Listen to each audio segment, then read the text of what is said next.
اور اس کے لیے 2 گواہوں کا ہونا شرط ہے۔ اگر یہ 2 چیزیں پالی گئیں تو نکاح منعقد ہو گیا۔ ہاں عزیزان ملت اسلامیہ، میں آپ کو یہ بتانا چاہتا ہوں کہ ولیمے کا ثبوت ملتا ہے۔ ولیمہ حسب حیثیت، یعنی لڑکے کی جو حیثیت ہوتی ہے اس حیثیت کے اعتبار سے وہ ولیمہ کر سکتا ہے۔ عزیزان محترم، دعوت میں آج ہم یہ دیکھتے ہیں کہ اچھے گھرانے، مالدار قسم کے لوگوں کو ہم مدعو کیا کرتے ہیں، لیکن عزیزان محترم ولیمے کی دعوت میں بھی سب سے زیادہ فضیلت اس میں ہے کہ اس میں غریبوں کو فوقیت دیا جائے، غریبوں کو ترجیح دیا جائے، وہ دعوت سب سے اچھی دعوت ہوا ہے۔ عزیزان محترم، ایک صحابی رسول نبی دو جہاں صلی اللہ تعالی علیہ وسلم کی خدمت میں حاضر ہوئے، عرض کیا یا رسول اللہ، میں بڑا غریب ہوں، بڑا مفلس ہوں، میرے پاس مال و دولت نہیں ہے۔ عزیزان ملت اسلامیہ، نبی دو جہاں صلی اللہ تعالی علیہ وسلم ہیں، ارشاد فرماتے ہیں کہ یہ بتاؤ کیا تم نے شادی کیا ہے؟ صحابی رسول نے کہا یا رسول اللہ، غریب ہونے کی وجہ سے، مفلس ہونے کی وجہ سے اللہ کے نبی صلی اللہ تعالی علیہ وسلم میں نے اب تک نکاح نہیں کیا ہے۔ نبی دو جہاں صلی اللہ تعالی علیہ وسلم ہیں، ارشاد فرماتے ہیں کہ شادی کر لو، نکاح کر لو، تمہاری غریبی دور ہو جائے گی۔ پتہ کیا چلا کہ شادی سے غربت بھی دور ہوا کرتی ہے۔ عزیزان محترم، شادی کی بہت زیادہ فضیلت ہے۔ عزیزان محترم، روایتوں میں آتا ہے کہ جب کوئی شخص کوئی عبادت کرتا ہے، مثال کے طور پہ نماز پڑھا، تو اس کو نماز کا ثواب اس وقت تک ملتا رہتا ہے جب وہ نیت باندھ کر کے جب تک نماز مکمل نہیں کر لیتا۔ ایسے ہی اگر کسی شخص نے روزہ رکھا، روزہ کی نیت کر لیا، روزہ رکھ لیا، اس کو اس وقت تک روزے کا ثواب ملتا رہے گا جب تک کہ وہ افطار نہیں کر لیا کرتا ہے۔ لیکن عزیزان محترم، شادی ایک ایسی عبادت ہے نا کہ اللہ کے نبی صلی اللہ تعالی علیہ وسلم ارشاد فرماتے ہیں کہ جب کسی شخص کی شادی کر دی جاتی ہے، جب کسی کا نکاح کر دیا جاتا ہے، تو نکاح ہونے کے بعد جب تک بیوی اس کی زوجیت میں رہتی ہے، اس کے نکاح میں رہتی ہے، فرشتے اس کے نامہ اعمال میں نیکیاں لکھتے رہتے ہیں۔ عزیزان محترم، یہ شادی کی فضیلت ہوا کرتی ہے۔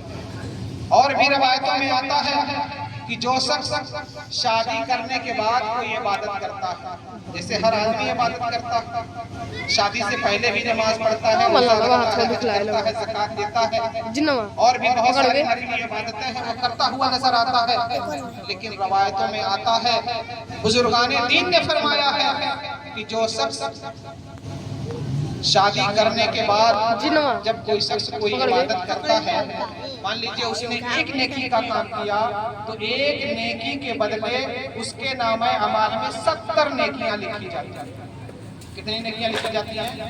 70 نیکیاں لکھی جاتی ہیں۔ لیکن عزیزان محترم، میں آپ کو بتانا یہ چاہتا ہوں، چونکہ وقت کی قلت دامنگیر ہے اور ہمارے بغل میں مدرسہ معین الاسلام کے لائق و فائق استاد حضرت علامہ مولانا مہدی حسن صاحب قبلہ مصباحی تشریف فرما ہے، میرے بعد آپ حضرات ان کے خطاب نایاب سے مستفیض ہوں گے، اس لیے میں بہت مختصر سے وقت میں اپنی بات کو سمیٹنے کی کوشش کر رہا ہوں۔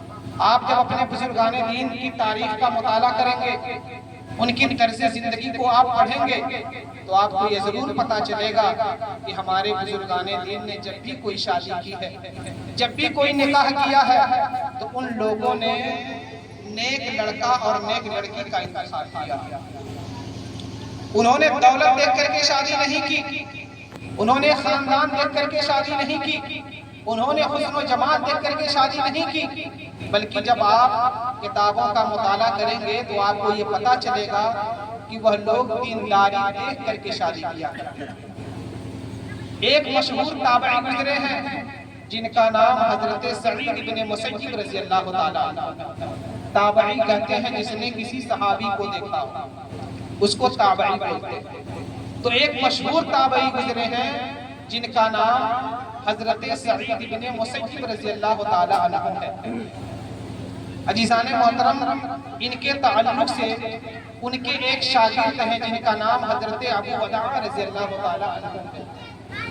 آپ فرماتے ہیں کہ حضرت سعید بن مسیب رضی اللہ تعالیٰ عنہ نے اپنی بیٹی کی شادی مجھ سے کر دیا۔ حالات یہ تھے کہ حضرت سعید بن مسیب کے گھر عبد الملک جو اس وقت کا خلیفہ تھا وہ رشتہ بھیجا کرتا تھا کہ اپنے بیٹی کی شادی آپ مجھ سے میرے بیٹے سے کر دیجیے، لیکن عزیزان ملت اسلامیہ حضرت سعید بن مسیب رضی اللہ تعالیٰ عنہ نے اس رشتے کو قبول نہیں فرمایا۔ حالات یہ ہوئے کہ حضرت سعید بن مسیب پر خلیفہ وقت جس کا نام عبد الملک تھا اس نے بیضا ظلم و ستم بھی آپ کے اوپر کیا کہ تاکہ ہو سکتا ہے کہ اپنی لڑکی کی شادی میرے ولی عہد سے کرنے کے لیے تیار ہو جائے۔ لیکن عزیزان ملت اسلامیہ تاریخ شاہد ہے کہ حضرت سعید بن مسیب رضی اللہ تعالیٰ عنہ نے اپنی بیٹی کی شادی خلیفہ وقت عبد الملک کے بیٹے سے کرنے کے لیے آپ راضی نہیں ہوتے۔ عزیزان محترم، اب میں آپ کو یہ بتانا چاہتا ہوں کہ وہ اپنی لڑکی کی شادی کرتے کس سے ہیں۔ عزیزان محترم، حضرت ابو وداع رضی اللہ تعالیٰ عنہ ہے۔ آپ ارشاد فرماتے ہیں کہ ایک مرتبہ میں 3 دن غیر حاضری کے بعد حضرت سعید بن مسیب رضی اللہ تعالیٰ عنہ کی خدمت میں حاضر ہوتا ہوں۔ 3 دن آپ غیر حاضر کرتے ہیں مسلسل۔ دراصل معاملہ یہ ہوتا ہے کہ حضرت ابو وداع رضی اللہ تعالیٰ عنہ علم دین حاصل کرنے کے لیے، علم حدیث پڑھنے کے لیے حضرت سعید بن مسیب رضی اللہ تعالیٰ عنہ کی خدمت میں آیا کرتے تھے۔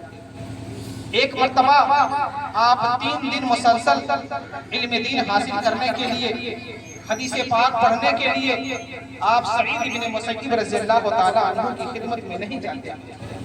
3 دن کے بعد جب آپ حضرت سعید بن مسیب رضی اللہ تعالیٰ عنہ کی خدمت میں حاضر ہوتے ہیں تو حضرت سعید بن مسیب رضی اللہ تعالیٰ عنہ نے پوچھا کہ اے میرے شاگرد، تم کہاں چلے گئے تھے؟ آج تم 3 روز غیر حاضری کے بعد علم دین حاصل کرنے کے لیے آئے ہو، آخر وجہ کیا ہے؟ تم کہاں چلے گئے تھے؟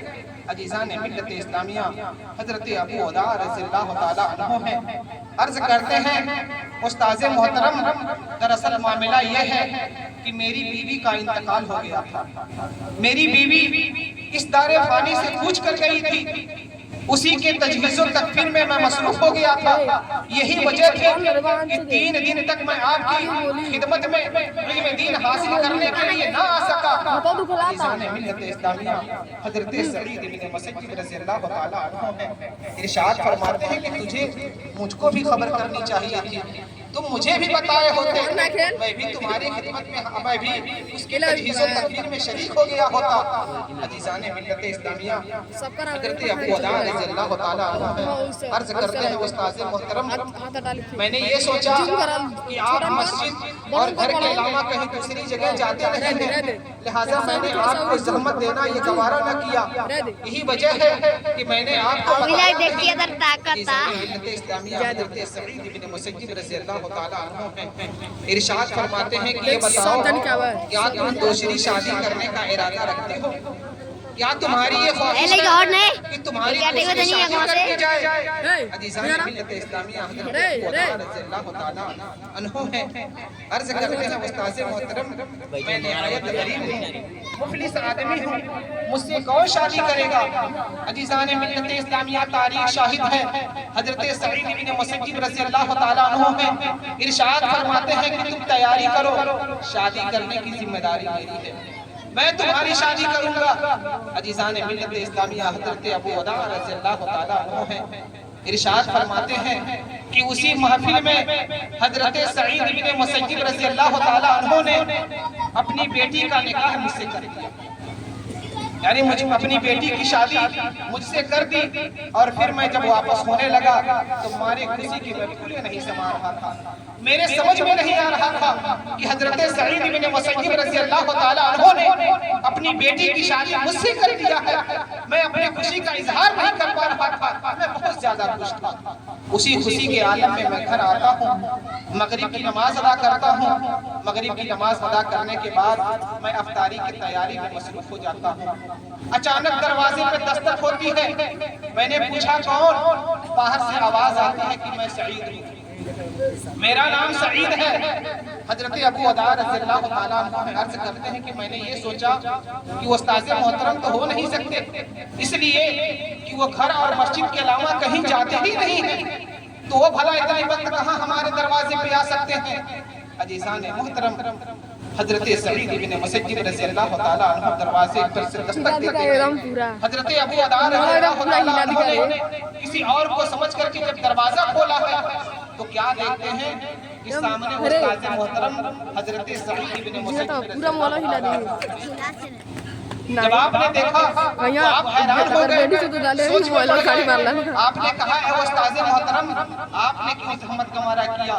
آپ مجھ کو خبر بھیج دیے ہوتے، میں خود ہی چل کر کے آپ کی خدمت میں حاضر ہو گیا ہوتا۔